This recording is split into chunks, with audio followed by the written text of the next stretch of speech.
আসসালামু আলাইকুম।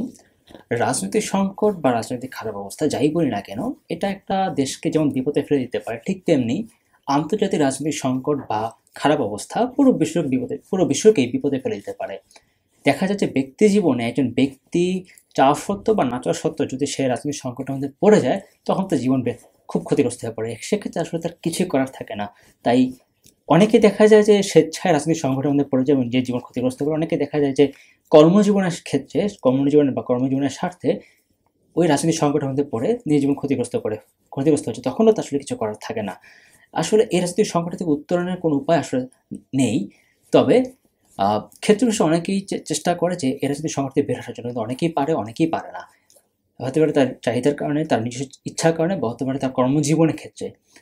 তাই ডেভিড বেলটাচি তার হুলটুথ উপন্যাস আমাদেরকে এরকম কিছু একটা বোঝানোর চেষ্টা করে। এই ক্ষেত্রে দেখা যাচ্ছে এক ধরনের ব্যবসায়ী শ্রেণী ছিল যারা চেষ্টা করছিল আর্মসের ব্যবসা করে তারা এমন একটা ক্যাম্পেইন করবে, যে ক্যাম্পেইন করে পুরো বিশ্ব নেতারা যাতে তাদের কাছ থেকে আর্মস কিন্তু উৎসাহী হয়, সেই জন্য একটা ক্যাম্পেইনের মাধ্যমে পুরো বিশ্বকে এবং ইন্টারনেট ওয়েব পোর্টালের মাধ্যমে সমগ্র বিশ্ব নেতাদের দরবারে এবং সাধারণ জনগণের মাঝখানে এই আর্মস ব্যবসা করার জন্য কীভাবে করবে, ক্যাম্পেইনটা কীভাবে করবে, তাই তারা অন্য একটা ব্যবসায়িক মহলের সাথে যোগাযোগ করে।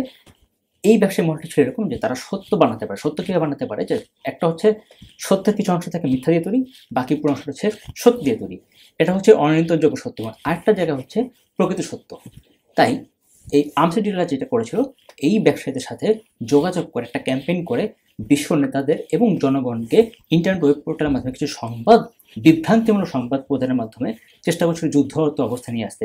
অপরপক্ষে সাংবাদিক মহল চেষ্টা করেছিল যে যেভাবে হোক আমাকে সতর্ক উদ্ধার। দেখা যায় যে ব্যবসায়িক মহল তাদের স্বার্থ উদ্ধারের জন্য মিথ্যা ক্যাম্পেইন করে পুরো বিশ্ব নেতাদেরকে এবং জনগণকে হুমকির মুখে ফেলাতে চেষ্টা করছে। অন্যদিকে সাংবাদিক মহল চেষ্টা করছে প্রকৃত সত্যের উদ্ঘাটন করার জন্য। তাই একদিকে দেখলে বলা যায় যে ব্যবসায়িক মহল তার দিক থেকে যেরকম সাফল্য লাভ করার চেষ্টা করতেই পারে এবং তার মুনাফা অর্জন করার চেষ্টা করতেই পারে, ঠিক তেমনি সাংবাদিক মহলের কাজ হচ্ছে সত্যের উদ্ঘাটন করা। তাই এই ক্ষেত্রে আমি কাউকেই বলবো না যে এখানে কারোর দোষ আছে, কারণ ব্যবসার কাজ কি, মুনাফা অর্জন করা। সাংবাদিকের কাজ কি, প্রকৃত সত্যটাকে জনগণের সামনে নিয়ে আসা, যাতে করে কোনো বিশ্ব যেন কোনো খারাপ সংকটে না পড়ে। কিন্তু এখানে ব্যবসায়িক মহল জীবনে বুঝতে চাইবে না যে আসলে কোনটা ক্ষতি, কোনটা ভালো। ঠিক তেমনি সাংবাদিকরা বুঝতে যাবে না যে সত্য যদি সামনে চলে আসে তাহলে হয়তো বা কোনো একটা পক্ষ ক্ষতিগ্রস্ত হতে পারে। তাই দুজন অবস্থান থেকে আসলেই ঠিক আছে। আমি নিজে আসলে দেখা যায় যে যখন একটা মুহূর্তে গিয়ে ব্যবসায়িক মহল এবং সাংবাদিক মহলকে যখন পরস্পর সম্মুখীন করে দেওয়া হয়, তখন একটা মজার ঘটনা ঘটে। তখন দেখা যায় যে ব্যবসায়িক মহল তার নিজস্ব ব্যাখ্যায় চলে যায়, কারণ সে বলতে চায় এখানে যে সে তার ব্যবসায়িক মুনাফা লাভের উদ্দেশ্যে এই ক্যাম্পেইন করেছে এবং সে চায় একটু যুদ্ধ, যাতে করে তার ব্যবসায় মুনাফা আসে। অপরপক্ষে এবং সে বুঝতেও চায় না যে আসলে এর ক্ষতিটা কত বেশি হতে পারে। অপরপক্ষে সাংবাদিক মহল চায় প্রকৃত সত্য উদ্ঘাটন করতে। মূলত দুজনকে এমন একটা জায়গার সম্মুখীন করে দেওয়া হয়েছে এই উপন্যাসে, যে সেটা আসলে খুব চমৎকার একটা জায়গা।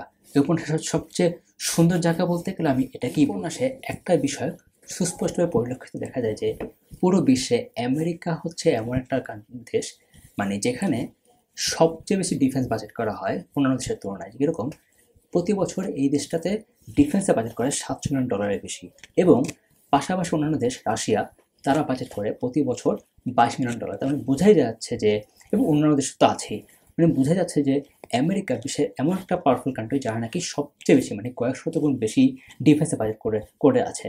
এবং দেখা যাচ্ছে যে এই জন্য বলা হয় যে super power status doesn't come cheap, এবং এত গুণ বেশি বাজেট হয় যাতে করে, এবং এদের আর্মস ফোর্স এত শক্তিশালী যে এরা পারলে যে কোনো কিছু করতে পারে, এবং তারা আসলে সাধারণত অন্য কোনো দেশকে আসলে সাধারণত ভয়ও পায় না। এবং আরেকটা বিষয় পরিলক্ষিত হচ্ছে এখানে ভ্লগিং, সোশ্যাল মিডিয়ার মাধ্যমে ভ্লগিং করা বা সোশ্যাল মিডিয়া একটা সংবাদকে পরিচালনা করা, বিশ্ব নেতাদের কাছে সবার দরবারে কিছু সংবাদকে পৌঁছে দেওয়া। এই কাজটা সামাজিক যোগাযোগের মাধ্যমে সাংবাদিকরা করে থাকেন, ব্লগিংরা করতে পারেন। দেখা যায় সাংবাদিকরা সাধারণত উপরের মহলে চাপের কারণে অনেক সত্য সাধারণত প্রকাশ করতে পারে না, কিন্তু ব্লগিংরা যারা ব্লগ করে তারা সাধারণত স্বাধীন থাকে, যার কারণে তারা দেখা যায় যে কোনো জিনিস গবেষণা করে সুন্দর মতো সবার দরবারে পৌঁছে দিতে পারে।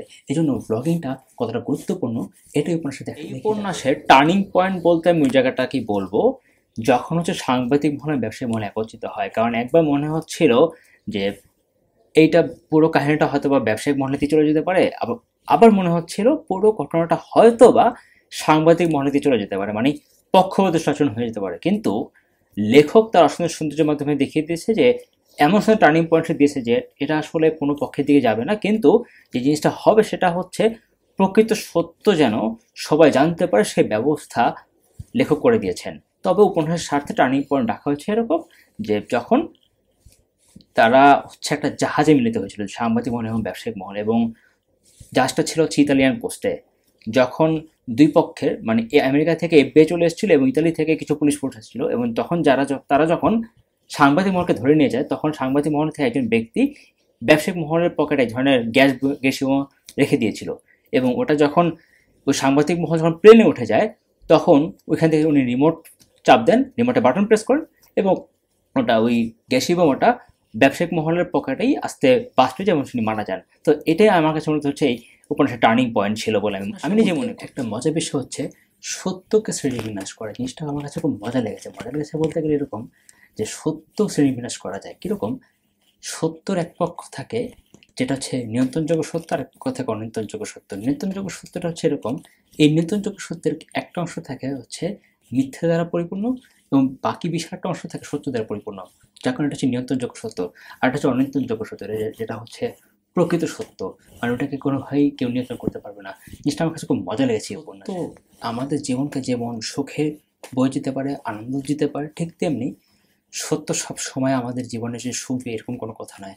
মাঝে মধ্যে কিছু সত্য থাকে যেগুলো আসলে যদি আমাদের সামনে প্রকাশিত হয় তাহলে হতে পারে যে আমাদের ব্যক্তি জীবনটা অনেক বেশি ক্ষতিসাধিত হয়ে যেতে পারে। তাই জীবনের স্বার্থে হলেও সব সত্য গ্রহণ করা উচিত না বা সব সত্য প্রকাশ পাওয়া উচিত না। কিছু সত্য আছে যেটা প্রকাশ না পেলে আমাদের জীবনটা অনেক ভালো থাকবে, সুখে থাকবে বলে আমি নিজে মনে করি, এবং এইটা উপন্যাসে সেটাই আমাদেরকে বুঝিয়ে দেওয়া হয়েছে যে সব সত্য আসলে প্রকাশ পাওয়া আসলে উচিত না। দেখা যায় এরকম সত্য প্রকাশ পেলে যে সমস্যাটাকে হবে ওই সমস্যার সমাধানটা খুব ভালো হলেও এটা আমাদের মানে যদি আমরা সমস্যাটার সমাধান করতে যাই তাহলে আমাদের ব্যক্তিজীবনে ক্ষতিসাধিত হতে পারে। এবং ব্লগিং যে কতটা গুরুত্বপূর্ণ সেটাই উপন্যাসে বোঝা গিয়েছে যে আসলে ব্লগিং জিনিসটা সমাজ যোগাযোগের মাধ্যমে সংবাদ প্রেরণের ক্ষেত্রে ব্লগিং জিনিসটা অনেক বেশি গুরুত্বপূর্ণ, এবং ব্লগিং অবস্থান যে কত উপরে হওয়া উচিত এটাই উপন্যাস পড়লে বোঝা যায়। তাই ব্লগিংটাকে খুব সুন্দর মর্যাদায় এই উপন্যাসে স্থান দেওয়া হয়েছে, যেটা একজন পাঠক পড়লে সে বুঝতেই পারবে যে ব্লগিংটা আসলে কত গুরুত্বপূর্ণ জিনিস সংবাদ প্রেরণের ক্ষেত্রে, বা একটা গুরুত্বপূর্ণ মেসেজ বা একটা গুরুত্বপূর্ণ সংবাদ বিশ্ব মাধ্যমে ছড়িয়ে দেওয়ার জন্য ব্লগিংটা আসলে অনেক বেশি গুরুত্বপূর্ণ। উপন্যাসটা আপনি কেন পড়বেন? কারণ এই উপন্যাসের মধ্যে আছে একটা কমপ্লিট প্যাকেজ, মানে হচ্ছে লাভ, সেক্স, ট্র্যাজেডি, পলিটিক্যাল থ্রিল এবং এই রাজনৈতিক সংকটের মধ্যে পড়ে একজন ব্যক্তি জীবন কীভাবে ক্ষতিগ্রস্ত হতে পারে সেটাই উপন্যাসের উল্লেখ আছে। সত্যি অর্থে খুব আনন্দপূর্ণ একটা উপন্যাস এটা। তো আশা করি আপনি উপন্যাসটা পড়বেন এবং আমার ভিডিওটা কীরকম লাগবে সেটা অবশ্যই কমেন্টে জানাবেন। আজকে এখানে বিদায় নিচ্ছি। আসসালামু আলাইকুম, আল্লাহ হাফেজ, ভালো থাকবেন।